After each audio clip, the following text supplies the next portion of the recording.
Hello Ansh lovers, welcome back to my channel. आज के video को एंड तक देखिएगा। मैंने वीडियो की लास्ट में 3 स्टोरीज बताई हैं जिनमें से आप मुझे सजेस्ट कीजिएगा कि नेक्स्ट स्टोरी मुझे कौन सी शुरू करनी चाहिए। ओके, तो फैन फिक्शन का पार्ट 2 शुरू करते हैं। तो लास्ट पार्ट में हमने देखा था वांगजी फ्लोर पर सो जाता है और वयिंग उसका हाथ पकड़ने के लिए कहता है। अगली सुबह जब होती है, वांगजी 7 बजे तक इंतजार करता है पर वयिंग अभी भी नहीं जागा था। उसने सोचा था कि वो वयिंग को चैन से सोने देगा क्योंकि लास्ट नाइट उसके लिए बहुत स्ट्रेसफुल रही होगी। वांगजी भी सुबह अपने यूजुअल टाइम पर नहीं उठ पाया था। रात भर वयिंग ने उससे अपना हाथ नहीं छुड़ाया था।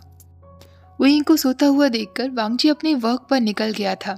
हालांकि बार बार उसके दिमाग में यही चल रहा था कि अगर उसका हस्बैंड, उसका विविशन पहले जैसा नहीं हुआ तो क्या ये कर्ज इजीली एक रात के अंदर अंदर टूट जाएगा। वर्क फिनिश होते ही वांगजी फिर से वरिड एक्सप्रेशन लिए अपने बेडरूम में आ जाता है। वो सरप्राइज था ये देखकर कि वयिंग अपनी जगह से 1 इंच भी नहीं हिला था। वो अपने पेट के बल लेटा हुआ था, अभी भी बिल्कुल उसी पोजीशन में जिस पोजीशन में वांगजी उसे छोड़कर गया था। वांगजी सोचने लगता है रात भर इसी पोजीशन में लेटे लेटे तो उसके चीक्स पर काफी रेड मार्क्स हो गए होंगे। वांगजी अब उसे उठाने का सोचता है। वो अपना एक हाथ वयिंग के शोल्डर्स पर ले जाता है और उससे पूछता है वयिंग। वयिंग एक ग्रम्पी सी आवाज़ निकालने लगता है। उसकी आईब्रोज ऊपर चढ़ जाती हैं और उसके बाल उसके फेस पर आ रहे थे। वांगजी फिर से उससे पूछता है वयिंग। वयिंग धीरे धीरे आंखें खोलना शुरू करता है। वांगजी उससे पूछता है तुम अभी तक पहले जैसे नहीं हुए हो, और वो अपना हाथ हटा लेता है। वयिंग कहता है लंजा, सॉरी, तुमने मुझे अचानक से डरा ही दिया। वो अपनी आंखें रब करते हुए कहता है हाँ, मैं अभी भी वही हूँ, सॉरी लंजा। वयिंग के इस कन्फर्मेशन पर वांगजी को ऐसा लग रहा था कि उसकी बॉडी में किसी ने काफ़ी सारी पिन्स और नीडल्स लगा दी हों। अब वो अपने हस्बैंड को बहुत ज़्यादा मिस कर रहा था। वो वयिंग से कहता है सॉरी कहने की कोई ज़रूरत नहीं है, तुम रेडी हो जाओ, मैं तुम्हारे लिए ब्रेकफास्ट लेकर आया हूँ।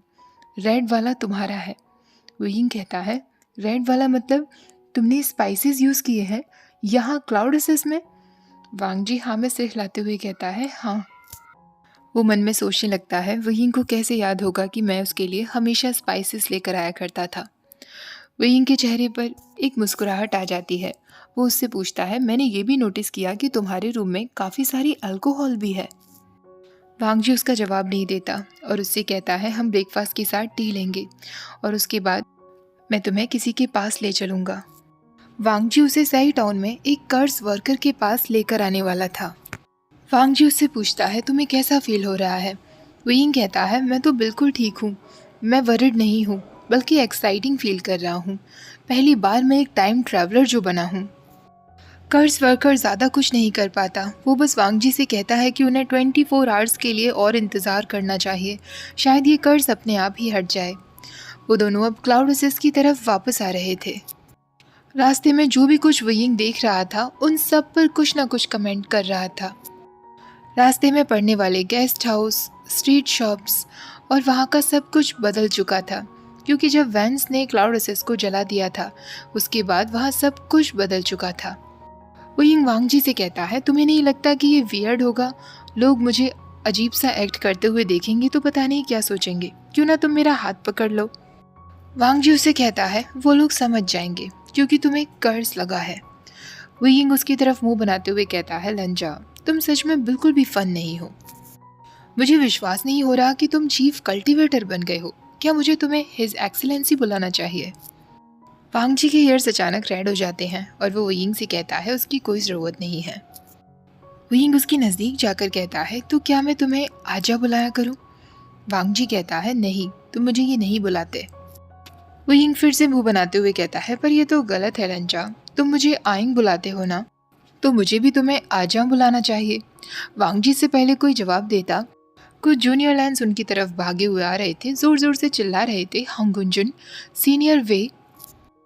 वयिंग वांगजी की तरफ देखते हुए कहता है हांगुंजुन, ये नाम तो तुम्हें सच में सूट करता है। वो दोनों उस तरफ मुड़ते हैं जहाँ से उन जूनियर लैंस की आवाज़ आ रही थी। लैन सुजी और लैन जिंगी उस तरफ चले आ रहे थे। वयिंग उन्हें देखकर हंसते हुए कहता है ओह वाओ लिटिल लैंस, ये कितने क्यूट हैं। वो उनके पास जाकर पूछता है तुम दोनों कौन हो, लैंजिंग उससे कहता है, क्या मतलब? सीनियर वे, क्या आप कभी भी सीरियस एक्ट नहीं कर सकते? वेइंग कहता है, मैं बहुत सीरियसली पूछ रहा हूँ, तुम दोनों कौन हो? लैन जिंगी कहता है, मैं जिंगी हूँ। क्या आपकी मेमोरी इतनी ज़्यादा हॉरिबल है? सुबह से मैं आपके उस स्टूपिड डंकी के पीछे भाग रहा हूँ और आप मुझे पहचान भी नहीं रहे। वेइंग कहता है, मेरे पास एक डंकी भी है, वाओ। ऐसा कहकर वो मुस्कुराने लगता है। सिजुए वांगजी की तरफ देखते हुए कहता है, हांगुनजुन, क्या सीनियर वे को कुछ हुआ है? जिंगी भी कहता है, यस हांगुनजुन, what the hell is wrong with him? ये लाइन सुनकर वेइंग उसे चिल्लाते हुए कहता है, ये तो बहुत गलत है, लैंस कभी भी इस तरह बात नहीं करते। वांगजी भी जिंगी को उसकी लैंग्वेज के लिए वार्निंग देता है। लैन जिंगी पूछता है, तो तुम्हें सच में नहीं याद कि तुमने हांगुनजुन से शादी की है? वेइंग कहता है, नहीं, पर मैं कंप्लेन नहीं कर रहा हूँ, मेरे पॉइंट ऑफ व्यू से देखो। मैं लांगवांग जी को काफ़ी एडमायर करता हूँ, पर यह बात मुझे हजम ही नहीं हो रही कि हम दोनों मैरिड हैं। मैं हमेशा उसे तंग करता रहता हूँ, वो कैसे मुझे टॉलरेट करेगा ऑल द टाइम? तभी सिजुई कहता है, मास्टर वे, हांगुनजुन आपको टॉलरेट नहीं करते, वो तो आपकी कंपनी को बहुत इंजॉय करते हैं। वेइंग कहता है, वेल, अब तो मैं ये बात जान ही गया हूँ, इसीलिए उसने मुझसे शादी की है, पर ज़रूरी नहीं कि ऐसा हमेशा से रहा हो। मैं श्योर हूँ कि वो मुझसे नफरत करता था। उसने एक बार तो मुझसे बकवास बंद करने के लिए भी कहा था, जब मैं उसे लाइब्रेरी में बहुत तंग कर रहा था। मुझ पर तलवार से हमला भी कर दिया था। पर कोई बात नहीं, मैं समझ सकता हूँ, लोगों ने मुझसे कई बार कहा है कि मैं बहुत एनोइंग हूँ। मैं अपने ब्रदर जेंगशा तक को तो छोड़ता नहीं हूँ। कुछ टाइम बाद वांग जी सिजुई से कहता है, सिजुई, क्या तुमने रैबिट्स को ऑलरेडी खाना खिला दिया है? सिजुई समझ जाता है कि वांगजी चाहता है इस वक्त वो दोनों वहाँ से चले जाएं। सिजुई लैन जिंगी को लेकर वहाँ से चला जाता है। वेइंग के लिए सबसे ज़्यादा सरप्राइजिंग चीज़ ये नहीं थी कि उसका फेस अब डिफरेंट था, और ना ही ये कि वो लांगवांगजी से अब मैरिड था। यहाँ तक कि उसे ये भी पता चला कि क्लाउड असेस में लांगवांगजी ने पहाड़ी के पीछे काफ़ी सारे बनीज को छुपाया हुआ है। सबसे ज़्यादा शॉकिंग वेइंग के लिए था कि जिंगशी के बाहर वांगजी ने स्पेशली उसके लिए एक लोटस पॉन्ड बनाया हुआ था। वेइंग उस पॉन्ड के पास जाकर वांगजी से पूछता है, ये कब बनाया तुमने? वांगजी उससे कहता है, ये एक गिफ्ट था जो मैंने तुम्हारे लिए प्रिपेयर किया था जब तुम एक लंबी जर्नी पर गए हुए थे। वापस आने के बाद जब तुमने इसे देखा था तो तुम बहुत खुश हुए थे। ऐसा कहकर वांगजी का फेस रेड हो जाता है। वांगजी को वो पुराने दिन याद आ जाते हैं जब वेइंग उससे महीनों के लिए दूर चला गया था। 16 साल ऑलरेडी वांगजी उसके बिना बिता चुका था, और उसके बाद वो कुछ महीने काटना वांगजी ने वेइंग को बहुत मिस किया था। और वेइंग सिर्फ इसीलिए सब कुछ छोड़कर चला गया था क्योंकि उसे समझ नहीं आ रहा था कि ऐसी कौन सी जगह है जिसे अब वो अपना घर कहे। आखिरकार लंबे समय के इंतज़ार के बाद वांगजी और वेइंग ने जब अपना प्यार एक दूसरे से कन्फेस कर दिया था, समर के वक्त उन दोनों ने शादी कर ली थी। वांगजी ये सब सोच ही रहा था, तभी वेइंग उस लोटस पॉन्ड को देखते हुए कहता है, तुम सच में मुझसे प्यार करते हो लंचा? मेरा मतलब है उस दूसरे वाले विविशन से। वांगजी एक कदम उसके नज़दीक जाकर कहता है, मैंने तुमसे भी प्यार किया है वेइंग। ये सुनकर वेइंग मुस्कुराने लगता है, और उस मुस्कुराहट पर वांगजी का दिल जैसे एक सेकंड के लिए रुक ही जाता है। अगली सुबह होने पर फाइनली 24 आवर्स बीत चुके थे। वांगजी एक उम्मीद के साथ वेइंग को जगाता है। वो दोनों ही फ्लोर पर थे। वांगजी उसे पुकारता है, वेइंग।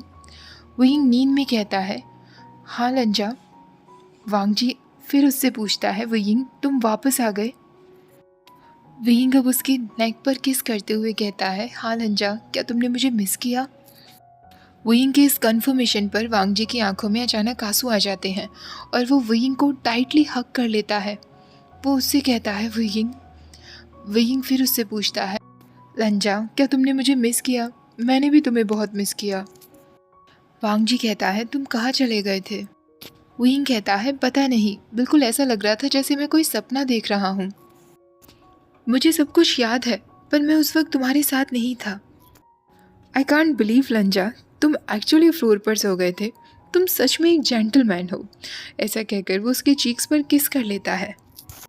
वांगजी वेइंग के फेस से बाल हटाकर उसके कान के पीछे लगाता है। तभी वेइंग कहता है, वैसे अच्छा ही है जो तुमने मुझे किस नहीं किया था, वरना वो टीनेज विविशन का छोटा सा दिमाग पागल ही हो जाता। पर अगर तुम चाहो तो अब मुझे किस कर सकते हो। बिना एक सेकंड भी इंतज़ार किए वांगजी तुरंत उसे किस कर लेता है। विंग अब उससे पूछता है, क्या हम बेड पर चलें? ये फ्लोर पर सोना बहुत मुश्किल है लंजा। तुम्हारी बैक में भी हर्ट हो रहा होगा ना, माय पुअर बेबी। ऐसा कहकर वो उसके बैक पर अपना हाथ फहराने लगता है। वांगजी उससे कहता है, वो तुम थे जो बेबी बन गए थे। ऐसा कहकर वो हंसने लगता है। विंग कहता है, ओ माय गॉड लंजा, तुम भी जोक करना जानते हो। वैसे तुम जानते नहीं, आशियन केवल 3 साल का है।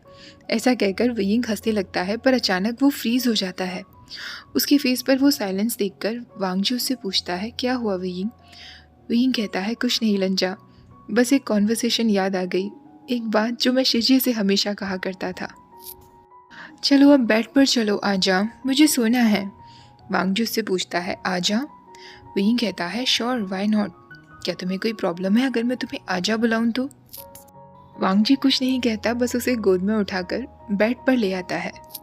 विंग कहता है, इसका मतलब तुम्हें ये नाम अच्छा लगा। ठीक है, फिर अब से मैं तुम्हें आजा बुलाया करूंगा लंजा। तो क्या तुम मुझे आइंग नहीं बुलाओगे? आजा, प्लीज़ मुझे भी आइंग बुलाओ ना। कुछ टाइम बाद वांगजी सोचने लगता है, शायद वेवुशन टीनेज वेवुशन से ज़्यादा नहीं बदला है। ओके गाइस, तो जैसा कि मैंने कहा था कि ये छोटा सा फैन फिक्शन है, ये बस एक 1 चैप्टर का ही फैन फिक्शन था। अब मैं आप लोगों को 3 फैन फिक्शंस बताने वाली हूँ, जिसमें से आप मुझे सजेस्ट करना कि मैं पहले कौन सा शेयर करूँ। एक फैन फिक्शन तो हिस्टोरिकल है और बाकी दोनों मॉडर्न फैन फिक्शन होने वाले हैं। सबसे पहला फैन फिक्शन जो कि एक हिस्टोरिकल फैन फिक्शन है। इस फैन फिक्शन में क्लाउडसिस की क्लासेस में इस बार जिन क्लान से भी एक कल्टिवेटर आता है जो कि काफ़ी चार्मिंग था। सब लोगों के साथ उसकी फ्रेंडशिप काफ़ी अच्छी थी, पर वो ऑल द टाइम लंगवांगजी को इम्प्रेस करने में लगा रहता था, जो वेइंग को बिल्कुल पसंद नहीं था। तो यहाँ आप एक जेलस वेइंग को देखोगे। वेइंग को एक टाइम पर ऐसा भी लगने लगेगा कि शायद लंगवांगजी भी उसे पसंद करता है। तो इस स्टोरी में ज़्यादा रोमांटिक सीन्स नहीं है, क्योंकि वेइंग को काफ़ी लंबे समय तक मिसअंडरस्टैंडिंग रहेगी। हालांकि एंड में ये जिन कल्टिवेटर ही वेइंग और वांगजी को मिलवाने का काम भी करेगा। दूसरा फैन फिक्शन एक मॉडर्न फैन फिक्शन है। ये काफ़ी लंबा है, इसमें 28 चैप्टर्स हैं। ये कहानी एक सीईओ वेवुशन की है, एक इंजीनियर वेवुशन और एक प्रोफेसर लंगवांगजी। शुरुआत में तो दोनों फ्रेंड्स विद बेनिफिट्स की तरह रहने वाले हैं। यस गाइस, और आपको इसमें बॉटम लंगवांगजी भी देखने को मिलेगा। शुरुआत में तो वेइंग वांगजी के साथ इसलिए सेक्सुअल रिलेशनशिप में आया था क्योंकि उसे लगा था वो दोनों बहुत अलग हैं और उन दोनों में कभी प्यार नहीं होगा। पर सीईओ वेइंग को उससे सच्चा प्यार होने लगता है, जिस वजह से अब वो उससे दूर जाने की कोशिश करता है। दूर जाते वक्त वो वांगजी को ऐसे ऐसे वर्ड्स भी कह देता है जो उसे बहुत तकलीफ देते हैं। इवन वो वांगजी से ऐसा भी कह देता है कि वो उसके साथ सिर्फ इसलिए था क्योंकि उसे वांगजी पर तरस आ गया था। तो इस फैन फिक्शन में आपको शायद बीच में काफ़ी रोना भी आ सकता है लंगवांगजी को लेकर। हालांकि एंड में सब कुछ ठीक ही हो जाएगा। और एक तीसरा फैन फिक्शन है जिसमें वेइंग और वांगजी दोनों ही एक्टर्स हैं। एक्टिंग वर्ल्ड में हमेशा सबको लगता आया था कि लंगवांगजी वेवुशन से नफरत करता है और दोनों साथ में कभी काम नहीं करेंगे। पर फाइनली वो दोनों साथ में काम करने के लिए तैयार हो जाते हैं। उन्हें काफ़ी सारे रोमांटिक सीन्स भी साथ में करने पड़ते हैं और लोगों की ये मिसअंडरस्टैंडिंग दूर हो जाती है कि लंगवांगजी एक्चुअली वेइंग से कभी नफरत करता ही नहीं था। तो ये 3 फैन फिक्शंस हैं जो मैंने फ़िलहाल में पढ़े हैं। आप लोग बताना कि आप लोगों को किस फैन फिक्शन में इंटरेस्ट सबसे ज़्यादा आ रहा है। ओके, तो आज का पार्ट पसंद आया हो तो प्लीज़ वीडियो को लाइक, शेयर और चैनल को सब्सक्राइब करना मत भूलना। Thank you for watching, bye bye.